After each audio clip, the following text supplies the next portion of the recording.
She escaped ethnic cleansing in a war-torn Afghanistan and avoided marriage to a member of the Taliban in Pakistan. Her family sent her to India, where she had hoped to pursue her education, only to be betrayed by a trusted family friend who tried to marry her off to the highest bidder. She had one dream: freedom. And she did find freedom. Until one horrible moment, it all came tumbling down and her life was changed forever. This is Mariam Nasrri. Mariam grew up in a progressive Afghani family where education had great value. While war raged around her, she developed her quick mind working with tutors on mathematics, science, art, and literature. I was born in Kabul, and I grew up quite privileged. My family had the means, socially, financially, emotionally, to protect me and provide me with the best education possible when I was preparing at home and studying. That's all I did. I sat in a bomb shelter with a candle and I read. Mariam took her skills from her time in Afghanistan and sought freedom in Canada. She slowly started to create a life for herself.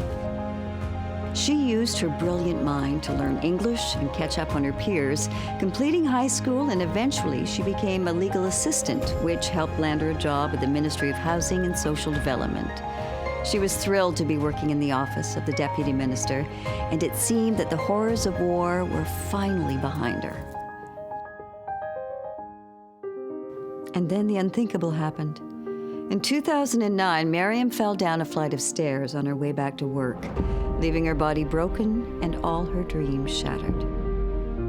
Mariam had significant damage to her spine and all along the left side of her body, and a massive concussion, leaving her with years of chronic pain, depression, and isolation.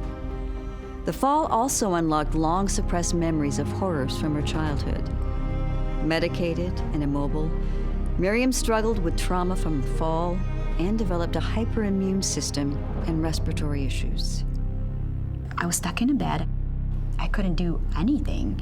I couldn't even get myself to the washroom, or I couldn't do any daily chores like cooking and feeding myself. Even just to get a glass of water, I look at the water and I can't get to it. It's like there's this foot between us, a distance, but it felt like miles. But I don't have anybody to help me. I was told that it would take several years before I could be myself again. The thought of not being able to use my brain again, I thought, what's the point of living now?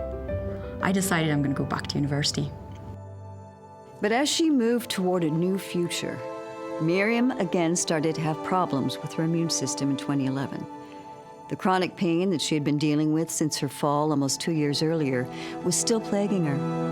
It got to the point that she couldn't sit for any length of time and she wasn't sleeping. She was using up her savings to pay for appointments with private specialists, but the medications weren't helping. She was referred to one immunologist who concluded that she had a hypersensitive immune system, meaning that she was allergic to everything, including her environment. She dropped 85 pounds. It's just something that I didn't know how to deal with.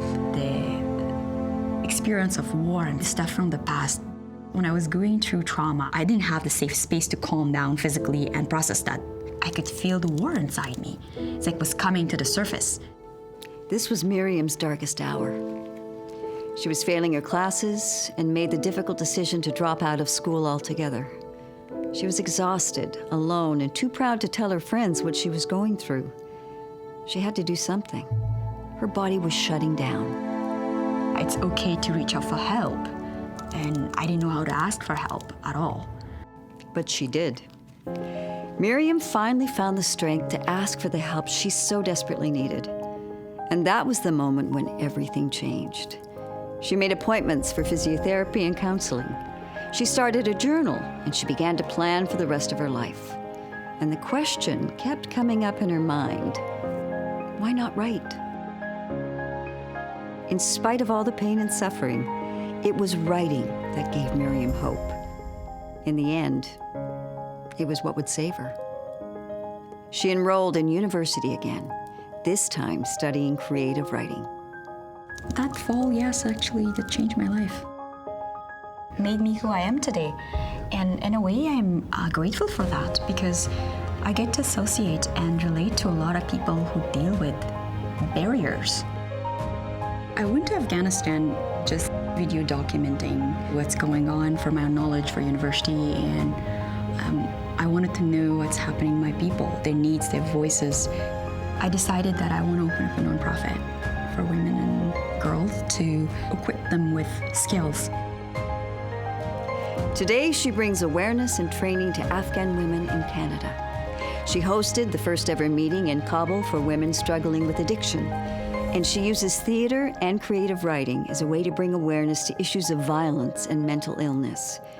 She truly is an inspiration to women in all walks of life. I like to thank Coast Mental Health for the honor. I like to thank my parents for being my parents, and my siblings. I like to thank my family for the unconditional love and support. I like to thank my friends and those individuals that have been part of my journey. I have to admit that I'm very lucky and privileged. Millions of Afghans haven't survived the wars. They have become statistic lost in the pages of history. I'm here to tell my story. Thank you for listening. Last but not least, I'd like to thank the donors for being the light in the much needed places.